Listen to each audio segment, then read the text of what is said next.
So honestly, thrilled to be doing this with you Thanks. because I have admired your work. You are just such a sculptor. You're an artist as a comedian. It's sort of Why?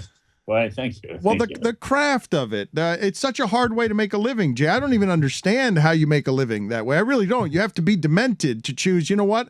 I'm going to laugh my way to the top. I'm going to take the expectation of funny, and that's how I'm going to get rich. Get out of here. It's crazy. Yeah, it seems sort of second nature to me. I think it's one of those things is if it's what you like to do, it just comes. I remember when I was in college, I'm dyslexic, so I would get out of any sort of written things, and I was taking speech therapy. And I remember the professor said, now at the end of the class, each student will have to give a 20-minute talk. And people went, 20 minutes, oh my God, I get done with. I thought, I'll do it right now. I'll talk for 20 minutes. Yeah, let's do this. So it just struck me as funny. But you could be funny in an instant? You knew that this was No, not funny. I had to give a 20-minute talk. I mean, I didn't have a routine. I wasn't a comedian yet, but it just seemed natural. I mean, I always read that getting eaten by a shark and public speaking are the two things most people are afraid, that kind of stuff. But not you, right? Like that, you didn't need attention, right? An audience just didn't scare you, right? Even though you were dyslexic, even though... No, it didn't scare me. You know what's interesting? A lot of people don't realize, you remember the Smothers Brothers, right? Yes. Well, Tommy Smothers was dyslexic, and they were folk singers, but Tommy would get the songs wrong. Michael, boat the row ashore. No, it's row the what? And they made a part of their act. And that's kind of how they became a sort of funny comedy singing team, How do you watch stand-up comics? Because I imagine you are watching not just to laugh, but to see where the comic's insecure, where the comic looks off stage or looks at his feet. I imagine... No, not really. I watch it just to enjoy it. I like comedy. I enjoy watching comedians. You have to be careful when you're a comedian because someone does a joke and then you realize you never want to be on stage and that subject comes up and your mind immediately goes to that person. So you have to be careful not to try and take somebody else's material. That's sort of the biggest trick. A lot of times you don't want to watch comedians do a routine on a particular subject because if you're developing something along the same line, now you can't do yours because it's too close to theirs or whatever it might be. But no, I watch it. It's like I like to make love, but I don't want to be a gynecologist. You know what I mean? So I enjoy it just being, just being around it and being with comics. It's always fun. You came up through the pipeline of where stand-up comedy was born, right? Like, I mean, you're almost at the roots, Jay. I mean, I don't know if it's Pryor and Carlin, but coming up through the LA comedy circuit, coming up through the comedians, when you were writing with David Letterman for JJ Walker, right? Like coming up through the Comedy Store, right. Can you take me through the path of what you imagined your career was going to be and how it is that you arrived in? Like, I can't even imagine getting from there to the Tonight Show. Well, I'm a huge believer in low self-esteem. I think it's the key to success. If you don't think you're the smartest person in the room, you're more likely to listen and pay attention.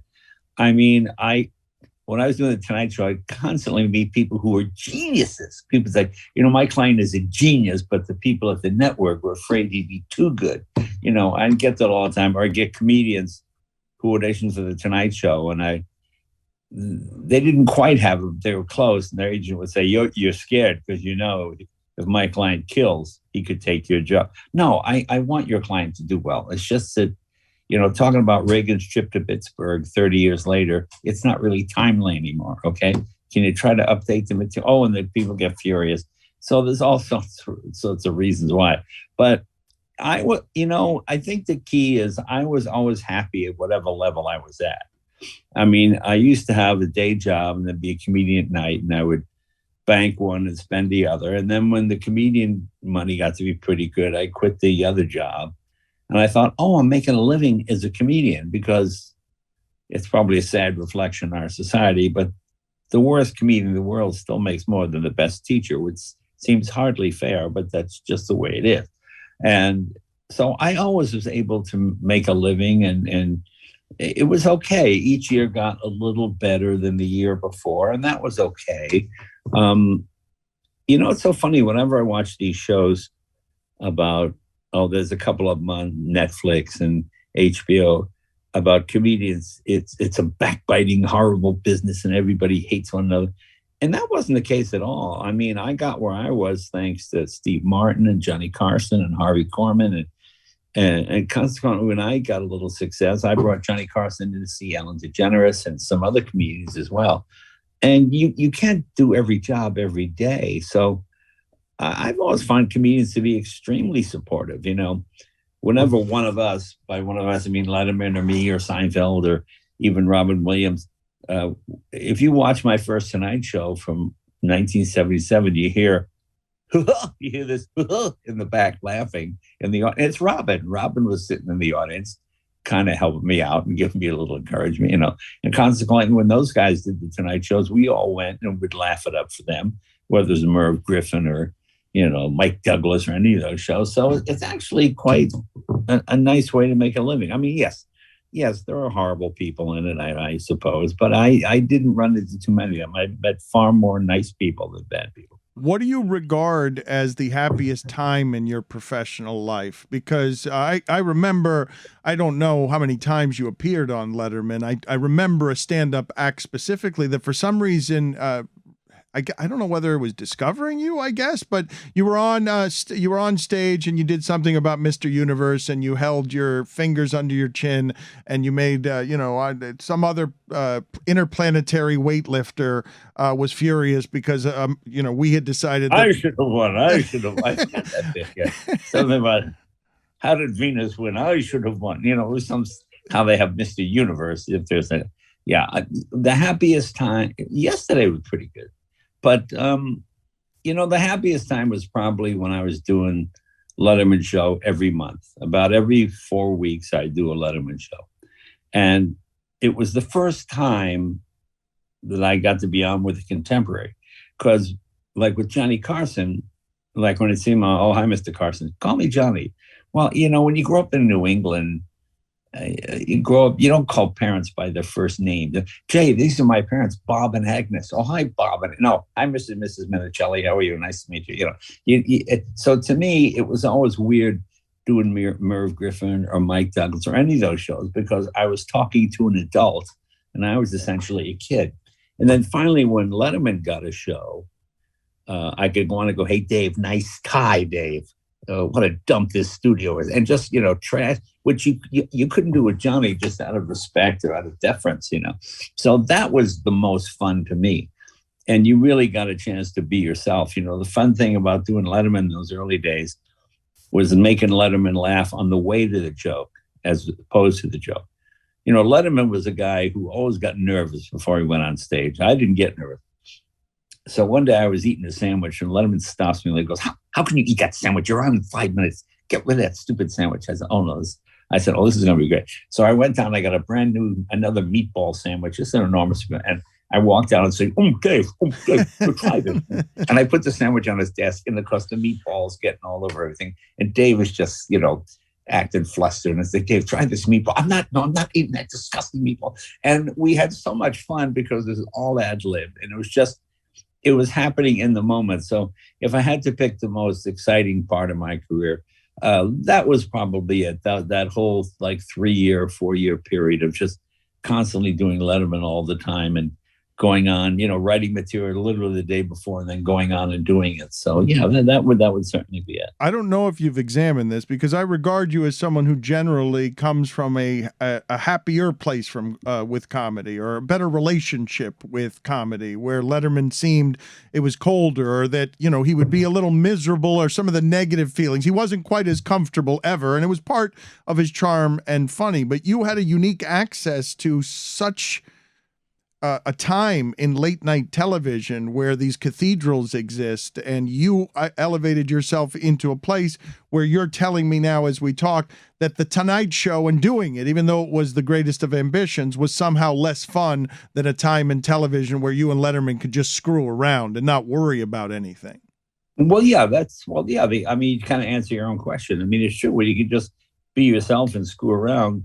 What's funny? Because when you start out in comedy, you go to the comedy club and you have your act down in your head and how you're going to do it, And then afterwards, all the comedians would go, out to eat to one of the popular Cantors or a deli or something, and you'd get the big table, you'd order food, then you'd all sit around, you'd talk about the act and what was funny, what worked, and people would help you, you'd help them. But then something kind of interesting would happen. You'd find you had even funnier stories just riffing with the guys, and you realize, hey, I'm getting laughs here, but there's no punchline. There's no real ending to it. There's no beginning. It's just a funny story. And that's what was something I was able to bring the Letterman show, because before you sort of write joke, tell joke, get checked, real simple, Whereas with Letterman, the fun was always on the way to the joke. I remember and I don't think he ever got to the team, but I went on Letterman show. Letterman, what did you get up to? I said, "Oh, Dave, I was out at the old Manson place the other day.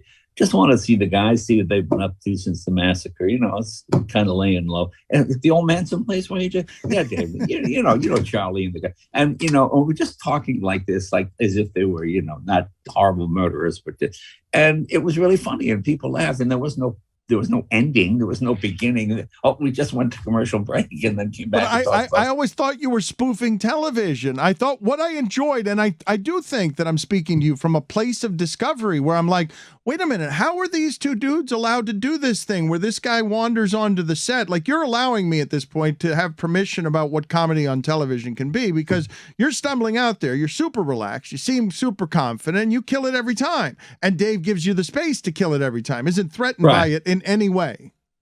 No. I mean, that's the real trick to being a talk show host. You're a comedian during the monologue, and then you're a listener during the other part. A lot of comedians guest host The Tonight Show, but they win the battle and lose the war. You bring out a big star guest, and if you dominate the conversation and get more laughs than they do, suddenly that guest goes, I don't want to deal with that guy anymore. I didn't get a chance to speak. I didn't get my thing in, and so that was sort of the key. You have to know when to be able to turn it off. What do you regard as the top of the list for top late night guests? Because you were one of them. No, you were one of them. Yeah, I believe that's how you got the Tonight Show. In some ways, you became. Yeah, I guess that's true. There were really only about 18 people in the whole world that meant anything in terms of guests. I mean, back in the day, it seems silly now because now you can watch whatever you want, whenever you want. But it was sort of appointment television. People turned it on to see what Letterman had to say, or maybe what I had to say. The biggest threat to Tonight Show was probably Nightline. Suddenly, a news program came along. And when the Iranian crisis, that was the first real threat to Johnny, because, here's live news happening right now. Because 11:30 used to be sort of a wasteland. There'd be a Hopalong Cassidy movie on Channel 11 or something. And then, not that Johnny didn't dominate and wasn't excellent. I don't mean it that way. I just mean there weren't a lot. Nowadays, you got so many streaming choices. You can watch all 3 Godfather movies edited together. Whatever you want, whatever you want, It has changed it's so fast. It feels like it changed fast, Jay. It feels like the Tonight Show, whatever it is that came in after the Tonight Show, all of late night television sort of collapsed after you left the Tonight Show. Well, it's like any other business, It's like the automobile business. Now it's electric cars. I mean, if you had said 5 years ago, I think by 2022, electric cars, you're crazy. It's going to take 50 years to get electric cars. Well, it hasn't. I mean, in fact, by 2030, General Motors and other manufacturers might not even be making internal combustion engine cars. So, and TV moves even quicker than that. You do love your cars, and I want to talk to you about it. I also want to talk to you about what you're doing with You Bet Your Life with Jay Leno, because I didn't think I was going to see you on television much more. I did not know how happy television made you at the end, because it seemed like that show has a way of sort of wringing something out of somebody. I may have this all wrong from afar, but I can see how just going out there every day and hitting the same note for however long, no matter how well you do it. Well, it's basically, it's like working a club when you're getting heckled. You're talking to people in the audience. The funny thing about You Bet Your Life is it's just an extension of jaywalking, where we go out and just pick people at random. We don't pre-interview anybody.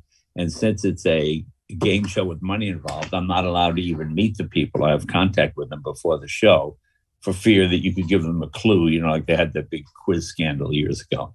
So consequently, you just go by the seat of your pants, and it really is a lot of fun. I mean, I enjoy it just going by your wits and having a conversation with them. I mean, I like people, and I like to talk to people. So it's funny when you can make it humorous, yeah. You always have, right? Ultimately, would your success in television not be most dominated by people like him? By what was it? By people what? Like him. You mean people like me? You mean? Yeah. I mean, if people like you, yeah, that's sort of the key. That's the real key, I think, to doing comedy. Because let's face it, not every joke is going to be funny. But if you have something that's not funny, which was Johnny's great gift. Johnny, a lot of times when the monologue would not go, he'd do like, no, and he'd go into one of his characters or sort of, fake flop sweat and, get panicky and, and it was funny and people liked and applauded it. There are a lot of communities where people go, I don't like that guy, but I think he's funny, which means they only laugh if they think the joke is funny. A lot of times if people like you and you have a joke that's not that strong, they give you the benefit of the doubt. They smile and that'll carry you through, So yeah, likability is a big part of it. Who do you regard right now as the greatest of artists when it comes to what you do? Because I think of you as a stand-up, I think of you and Seinfeld as peers, and Seinfeld's at the top of the list. I've got it right in my rankings, right? Like you can be humble about these things, but your resume comes close to whatever his is at the top of stand-up comedy. Seinfeld, Rodney, Chappelle, Chris Rock. I mean, all of these guys. Yeah, I mean, it's the same thing I had when I started. I like people who look normal but were funny. I was never a big fan of prop comedy or guys that have a flower in their lapel and it squirts water and they get a laugh. And, you just kind of go, man, I like comics who look normal. Newhart was always a favorite of mine just because of his understated way. One of my favorite things Newhart did. And it's not that it's not funny a joke, but it's a classic way Newhart approached the joke. Newhart used to do a bit about the first astronaut to make contact with aliens. And apparently in the bit, he makes contact with aliens in space. He comes back to Earth and he has a news conference. And reporters are asking him about the first human to alien contact. And one reporter says to him, how far ahead of us are the aliens? And Bob says, about 6 weeks. And it's funny because 2 weeks you can catch up to, 6 months is too far away, but 6 weeks is just perfect because you can't really catch 6 weeks. I mean, imagine somebody who's just 6 weeks and don't. And that was sort of the classic Newhart underhand fastball that I just sort of like.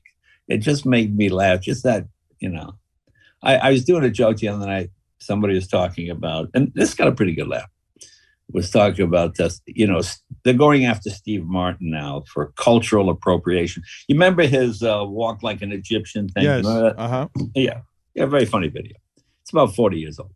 Well, it showed up on YouTube and all these people talking about, it's cultural appropriation, blah, blah, blah, and King Tut and making fun of another, race and all that. And my comment was that, look, if this brings closure to the Tut family, then I think it's important. These people have waited 5,000 years for some acknowledgement. So I think, it's just so stupid. No, but that's knowing how funny the phrase "the Tut family" is. Yeah, that's what I mean. That's really to me, the most fun jokes are the ones that just come out of nowhere. I like this joke. This is like just a silly, simple.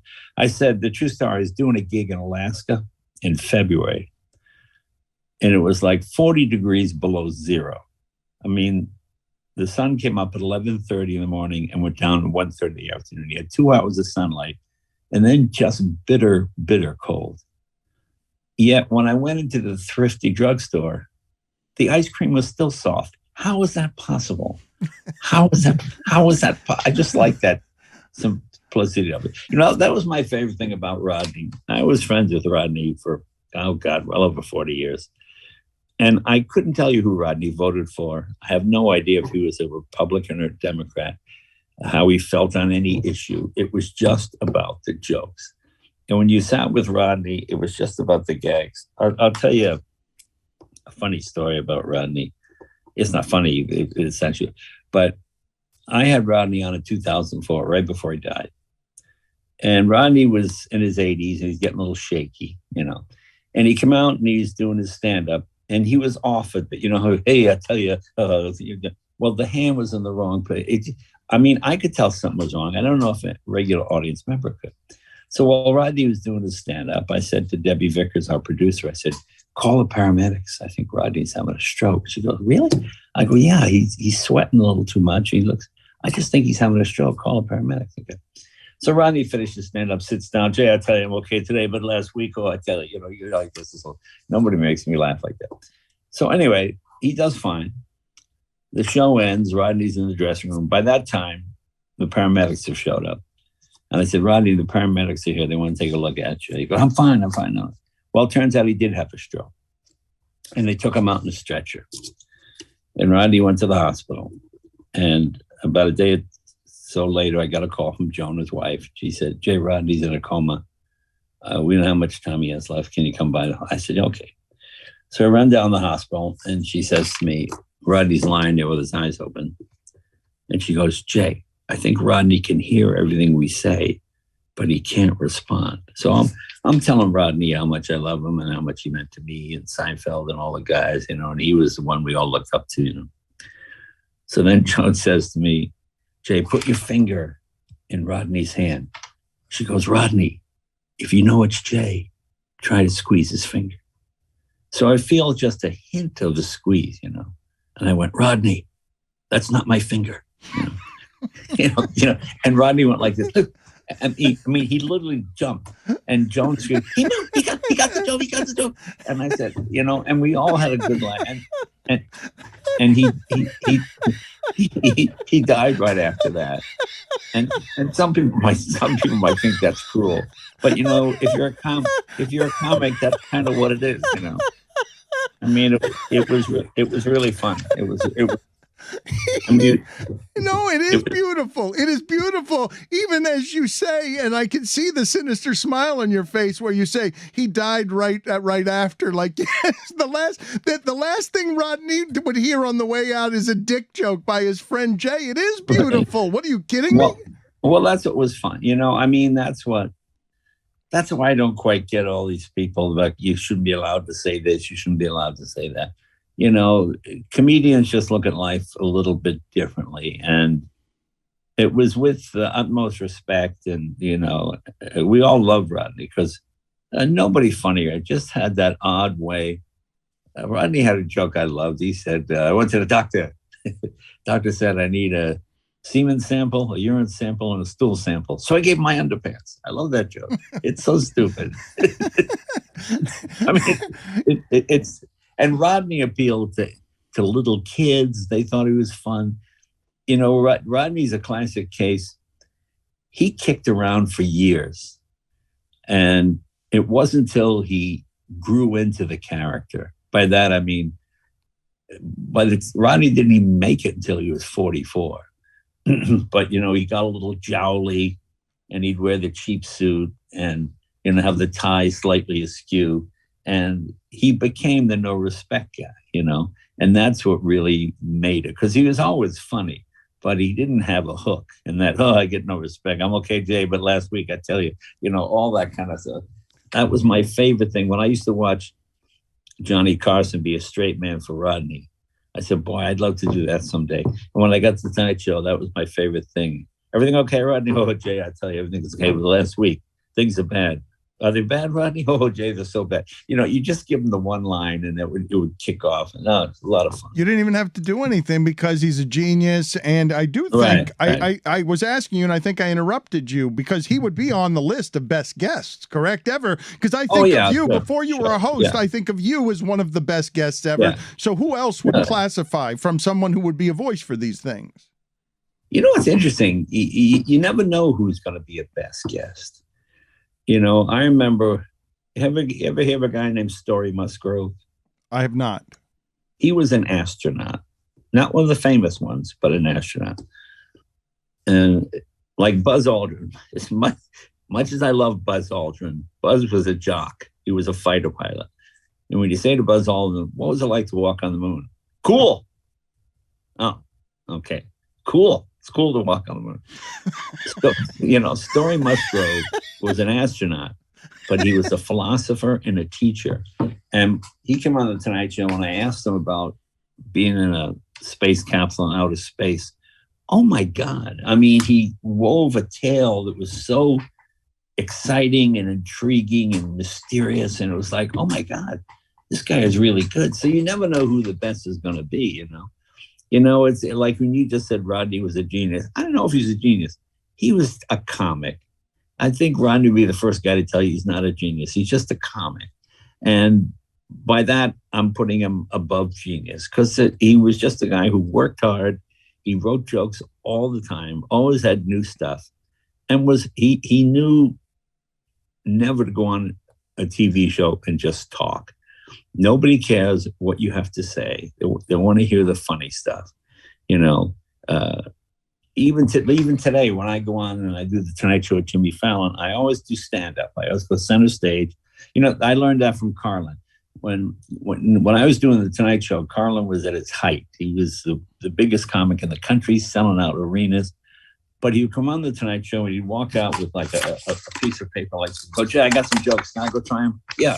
And he'd go center stage with the mic and he'd read off a bunch of jokes to see what kind of laughs he got. Because he always knew nobody cares what you have to say. If you're not funny, they go, oh, I turned him on to be funny. George was always funny. Rodney was always funny. Seinfeld, always prepared. Those are the guys that last. Because comedy's like golf. If you play it right, you can do it till you're 80, And those guys proved that it was true. But you can't wing it, right? Like there aren't a lot of people out there preparing little, are there? You almost can't do that successfully, not working it, can you? I think Robin can wing it. Robin was a classic case of winging it because he had such tremendous energy. Anthony Lord, bouncing off the walls, So he could wing it a little bit.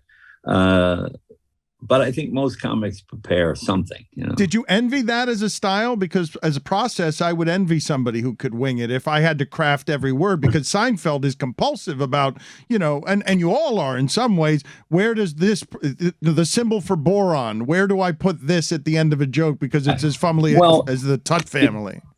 It's really the economy of words. It's getting to the joke with the fewest amount of words possible. Nothing drives a comedian crazier than talking to a civilian.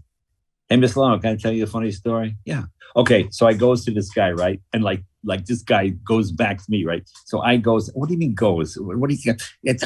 Learn how to talk, learn how to tell a story, And that's the real key, getting it to, I've been trying to write some jokes on this cancer culture situation, with Chappelle and Chris Rock. And remember the old days when the only performers you could slap in the face were mimes? It was a simpler time, Well, didn't you get in trouble for clutching pearls or something on what happened with Will Smith and Chris Rock or did you get aggregated where I don't know whether you had a thing recently where you said something that people took out of context? No, well, my favorite thing about that was they're still doing the investigation. Okay, what are you investigating? What are you looking for? Witnesses? Did anybody see anything? I mean, who I felt sorry for? I felt sorry for the stage manager. Because when Will Smith was given his Oscar acceptance speech, the director's going, Tell him to wrap it up. And Steve, I'm not telling him. You tell him. I'm not telling him. You tell him this. You have a routine in here, but it's a slippery slope, right? Do you really want to wade into these waters? Because if you want to talk to me about Chappelle and cancel culture and the lamenting of comedy dying and where Chappelle is trying to protect comedy and where he just keeps comedy's not dying. It just, you know, after a while, it's funny. Different generations have different tastes. I mean, I saw something really interesting. Like 25, 30 years ago, I went to see Rickles.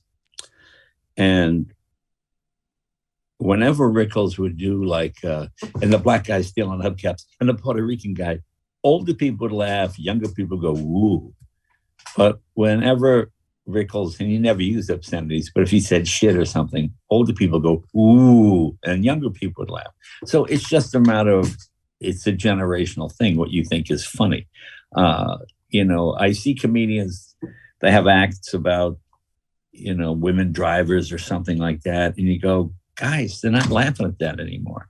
You can get away with it, maybe, but you're not going to work a whole lot. If the audience doesn't think it's funny, write faster, change your material, try to keep up with the times as it trying to convince people something you think is funny if they don't, How is the act shaping up? Because when you say you're trying to work something out on cancel culture, I love. Well, I for example, I used to do a lot of politics. I don't anymore because people wait to see the context of the joke.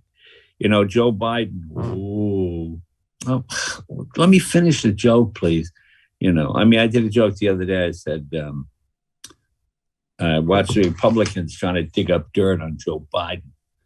You call someone who digs up dirt on Joe Biden an archaeologist. That was the joke. Just a simple joke. Okay. But people would start to laugh, but they're a Biden supporter. They go, whoa. Yes. And then it's an ageist joke. There are only a few places. There are more landmines than there have ever been. And you have to be careful with all of this stuff. Oh yeah, but the people that complain are never the people that actually they're offended for someone else. I think that guy over there is offended. I'm going to defend his right. Yeah. Look, you can't worry about it. Just keep your head down and plow ahead, and Well, but you say you can't worry about it, but you're the lovable face of the Tonight Show, and recently it couldn't have felt good, right? Forgive me, I'm ignorant here, so I'm asking you about delicate territory. But whatever the scandal was with the workplace where you made an inappropriate joke at the expense of Koreans in private, it was reported. I don't know what it felt like to get dragged. I don't think of you having very many bad public moments where people are dragging you. No, I don't. Look.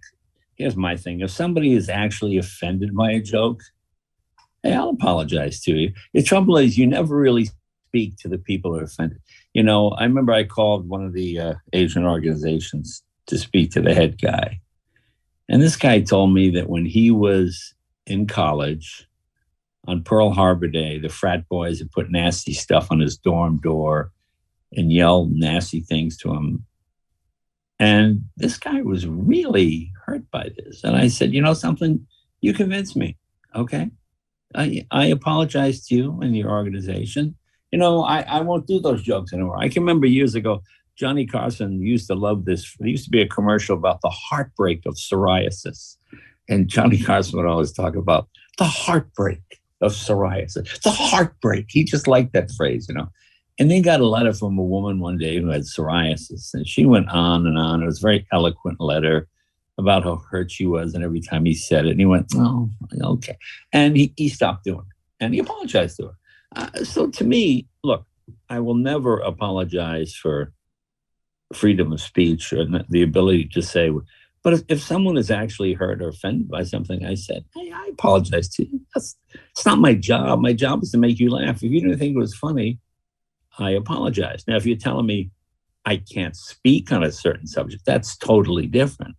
But if somebody's offended, I don't know. What does it cause you to apologize? And especially if I agree with them.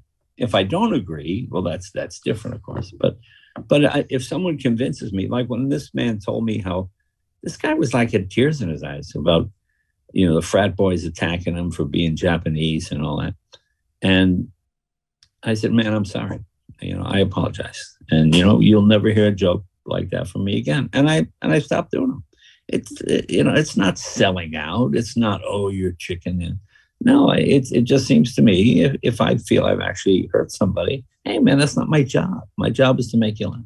You just said the phrase selling out and made me think of something, because you're a monster success by any measure. And your youth as a stand-up comedian is I don't know if I'd say unrivaled, but not many have had as much success as you had early. And whatever represented growth to others was not the freedom that Letterman gave you to be yourself. The Tonight Show was more restrictive. You were in a bit of a cathedral. You're doing comedy for the masses. You have to connect with all the markets all over. You have to be a certain person that might not be maximum Jay Leno. Right. And so when someone accuses you from there of making the choice of, am I selling out or am I just trying to have a successful television career? Because I can't believe they let me do any of this, because look at this. I have a successful television show in America, and every night I'm going out and being great for America, and I'm being popular, and I'm dominating the late night rating. Well, you can't be the hip guy forever. At some point, it changes. I remember when I had Kevin Hart on the show. And Kevin Hart used to do a hilarious routine about when he was sort of unknown but coming up.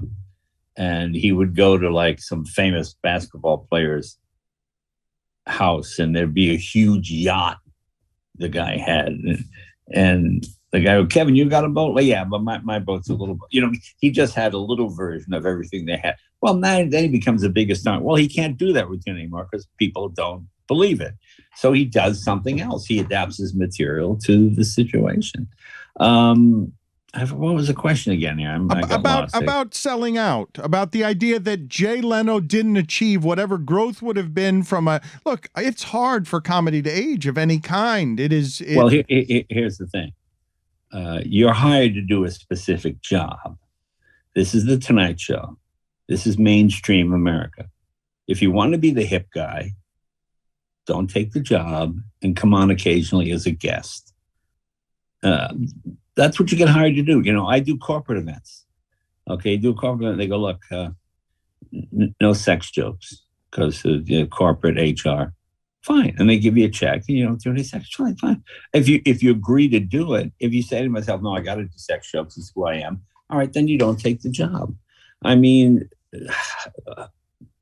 anytime you take the Tonight Show, Sam Kinison, when he died at the height of his career.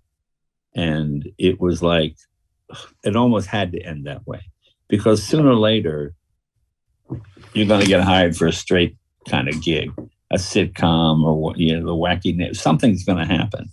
And, it sounds terrible. I don't mean to sound that way, but when he died at the height of his fame and the height of his game. And I remember he used to have a bit about necrophilia, having sex with dead people. I go, okay, what's the next bit? How do you top that?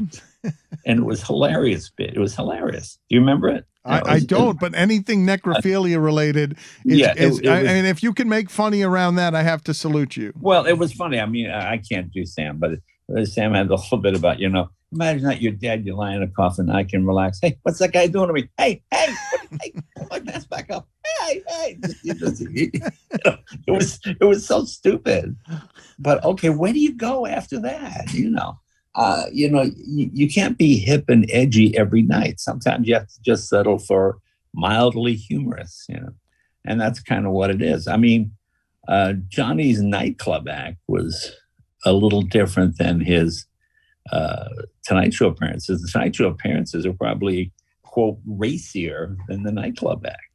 Do you think Rickles gets canceled today, right? There's nobody who can navigate being grandfathered in on some of this stuff, right? I think some of the stuff I watch with Rickles, I'm like, man, that's funny, but that wouldn't hold up today. It wouldn't be allowed. Well, here's the thing. I always like the morals of corporate America. For example, everybody went after Joe Rogan, but you realize you can't do anything to Joe Rogan because he has no sponsors.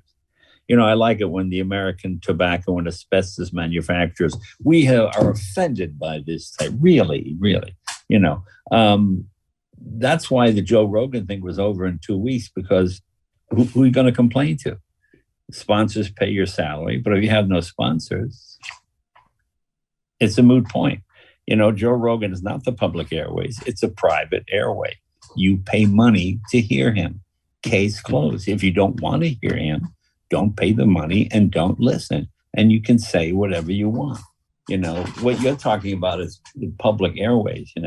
If some big manufacturer is offended by what you said, well, you're just screwed, But Carlin had no corporate interests, so he could do whatever he wanted, on HBO or whatever.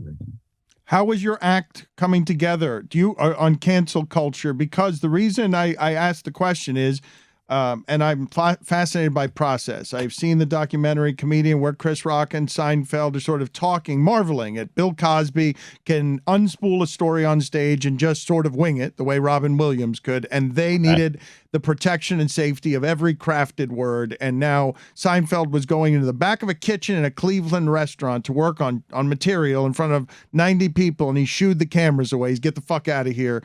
This is hurts. This is vulnerable. I got to go in front of 90 people. And I don't know if this is going to work. He didn't even want the cameras to see him because secretly at the place that comedians don't talk about much, that's the core insecurity. Like, I got to make it perfect so I know that when it lands, it's going to laugh. Yeah, you've got to, it always makes me laugh. I had a guy say to me, I saw you on the Tonight Show with Fallon, and you said it was new material, but I saw you do that material 2 weeks ago at a club in LA. Well, yeah, I was getting ready for this, you see. I have to say it somewhere. You just meet idiots all the time. They're hilarious. People who don't understand what you do, but what is the material that you're working on? Is Jay Leno announcing right now that there's going to be a new tour? I don't even know if you were serious about that. No. First of all, I don't do a tour. I just go out on the road and I do gigs. I love this idea that you're on tour. You're a comedian. You're by yourself. You have a carry bag with a suit in it. You walk on stage. Guy shines a light in your face. You tell a joke, and you get paid. The idea that this is some sort of world tour with buses and no. Most comedians are like me. You go out on Friday, Saturday, or Sunday, and then you come back. So it's not a tour. I think you're constantly evolving material. Someone said to me the other day that, are you afraid that what happened to Chappelle and Chris Rock will happen to you? And I go, no. Because my audience is my age. By the time they get out of that chair, I'm halfway to Cleveland. Okay.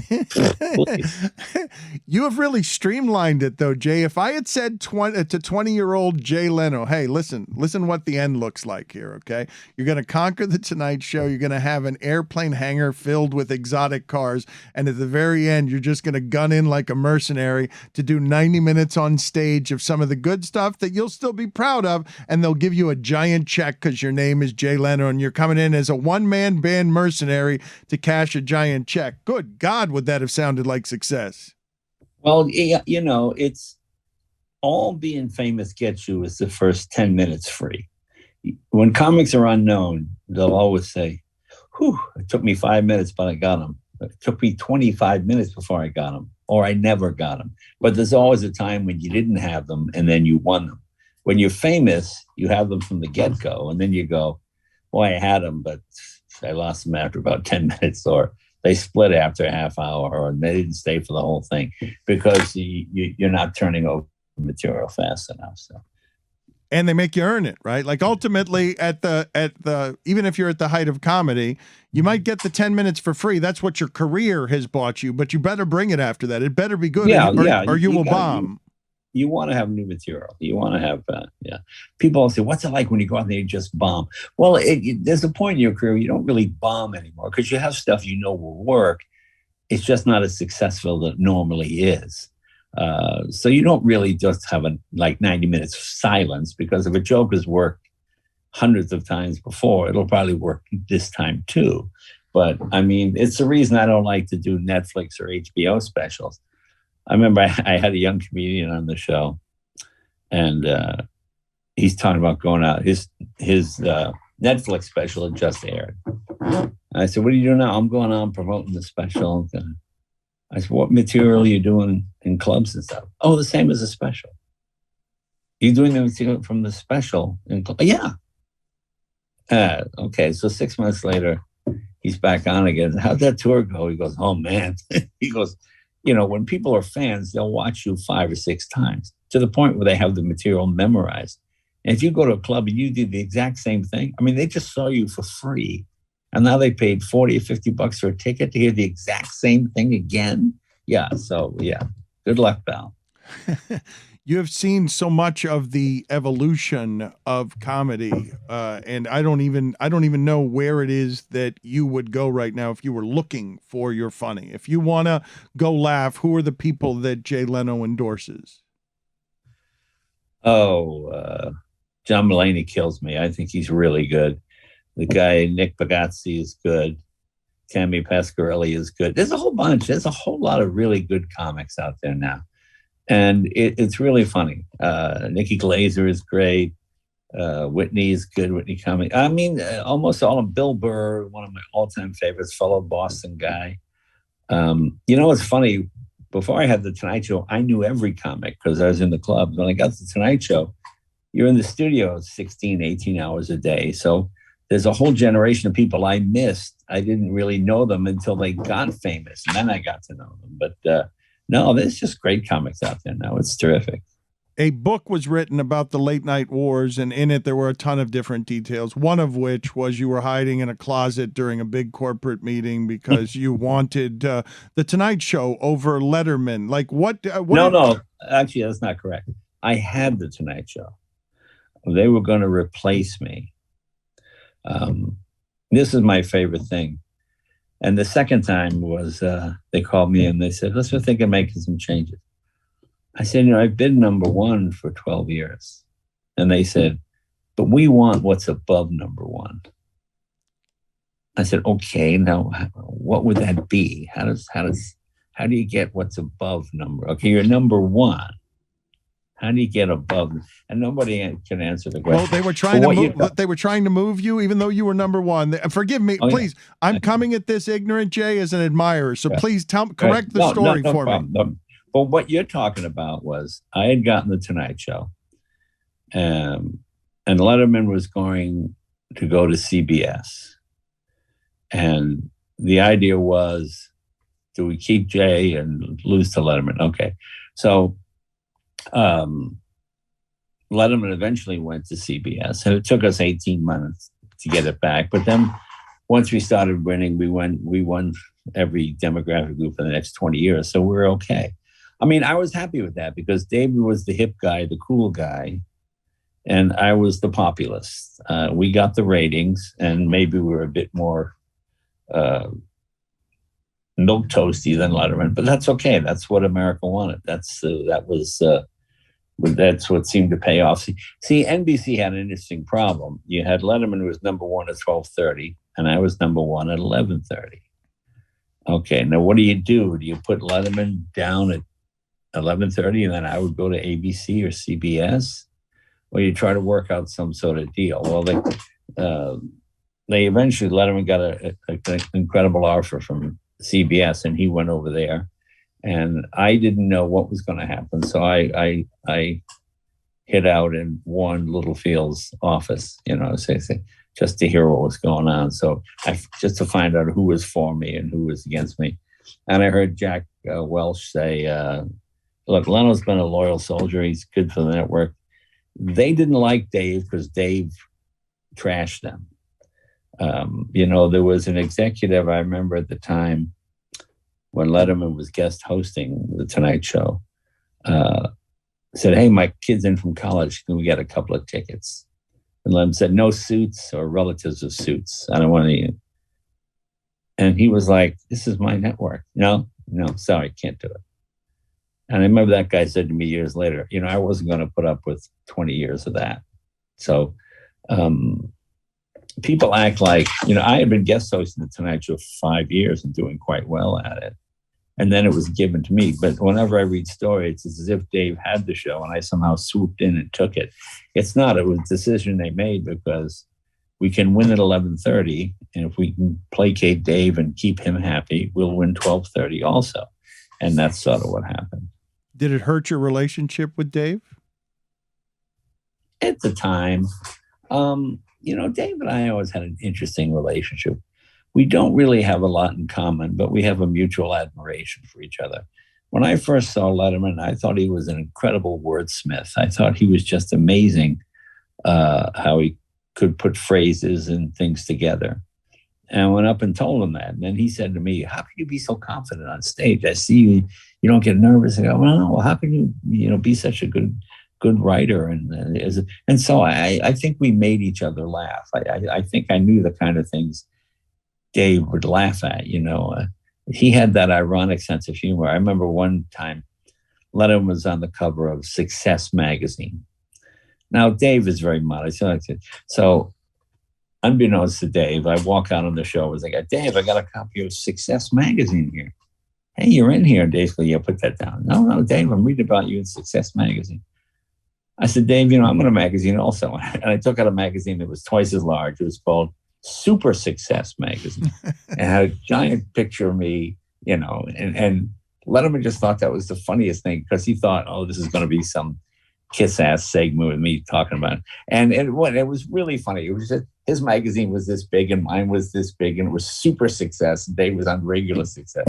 And yeah, just those kind of things made it just the most fun time of my life.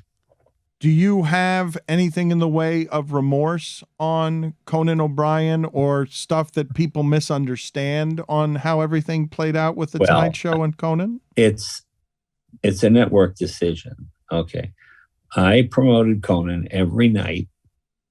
After 13 weeks, they didn't know what they were going to do with Conan. And I went to Don Omar and I said, "Look, the guy's funny. I still think he's funny."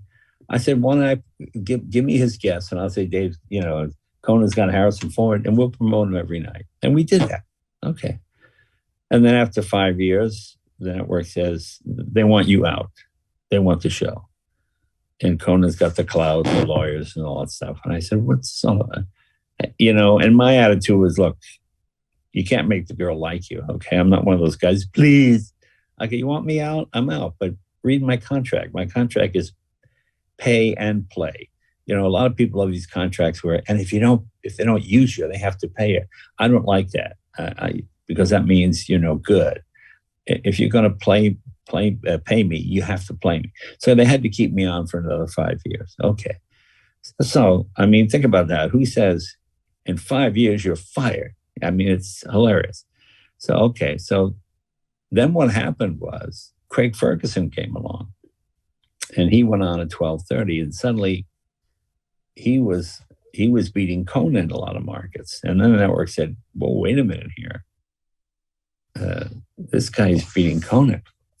Is this the right guy?" And then they started to second guess it, But by that time the deal was made. And they said, "Would you stay on? Would you stay on would you come on at 10 o'clock?" And I said, "Well, I'm not. I don't think primetime talk shows work." And I was proven right, but. They said, "I will tell you, we'll pay your staff for 2 years. No matter what happens, everybody will get paid." And I had the same staff for 22 years. So that seemed okay. So I said, okay. And then we did the 10 o'clock show. And we were blamed for Conan's lack of success at 11:30, which is not really fair. But it's okay. And whatever people want to say. And then eventually they offered me the show back, and I took it back. Is all of that uncomfortable? Because it seems like a big public mess where you get smeared on whatever it is that bad behavior is or less noble behavior is, and people say, you're a sports guy. Who do you tackle? The one with the football, okay? And the Tonight Show's the football. If I have it, you take me down.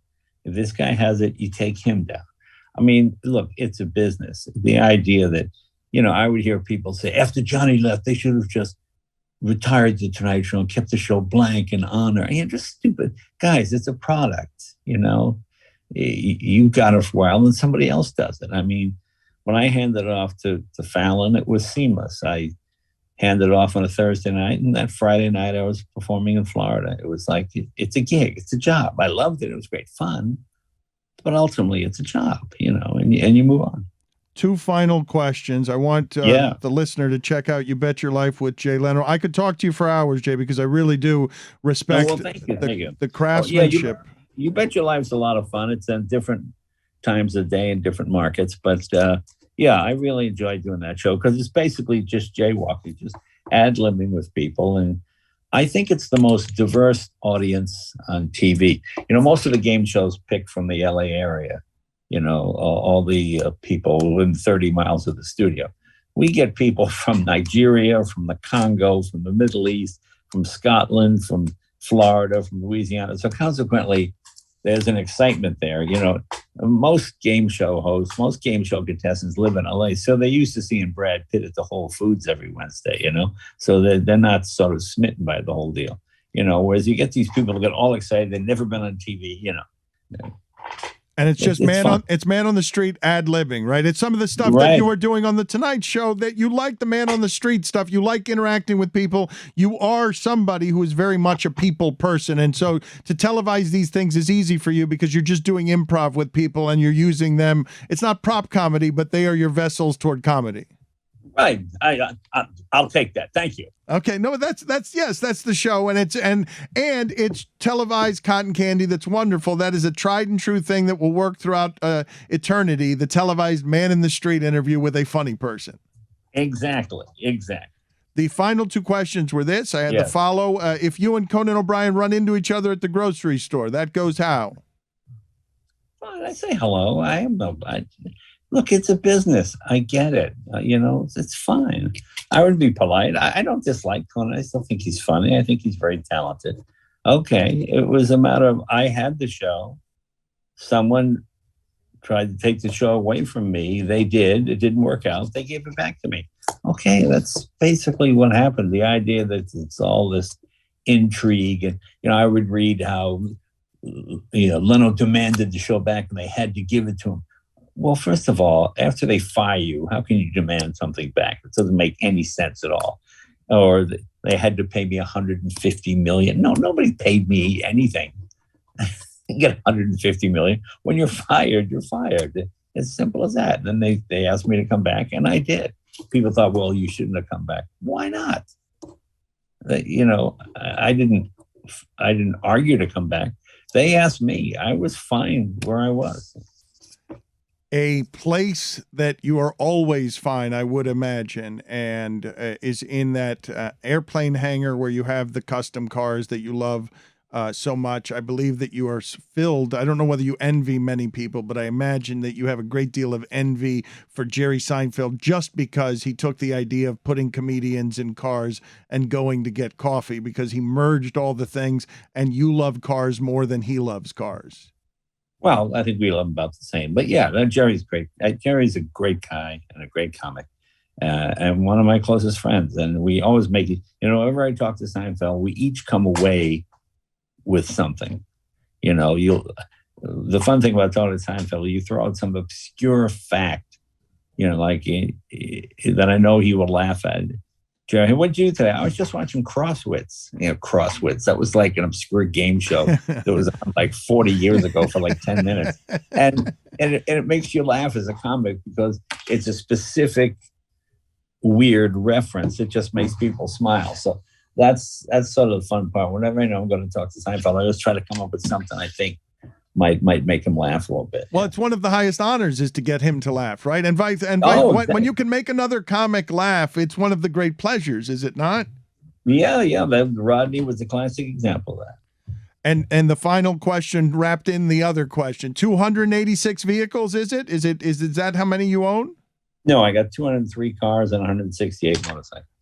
Is there one among all of them that is the prized possession? You can only you can only, let's say we're in communist China now. You're only allowed one car. Well, I mean, it'd probably be the McLaren F1, but it's not good for going to Home Depot and picking up plywood. So that probably wouldn't be the perfect car. But no, there's no one. I like All right. them Well, all. what's the worst one then? Is there a Honda Sonata in there somewhere? Like, is there one in there that you're like, this is just shit. It's emotional, but this car's not any good. No, I like them all. I can't think of any one car that's. No, I can't think of anything in particular.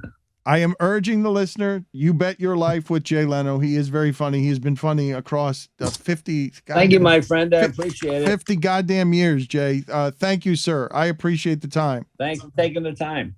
Talk to you soon. Bye-bye. I hope so.